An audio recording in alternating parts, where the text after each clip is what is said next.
Почему в 2025 году ты не продашь свое жилье?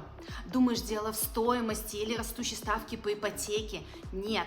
Все дело в обезличенном ремонте. Нейтральные, ничем не выделяющиеся квартиры уже не привлекают внимание покупателей.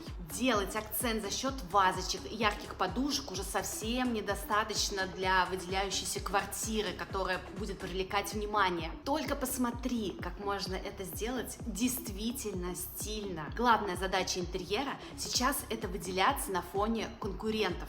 И сделать это можно только за счет хомстейджинга, упаковки квартиры. Если ты не знаешь, что такое хомстейджинг, подписывайся на меня и смотри мои полезные рилсы.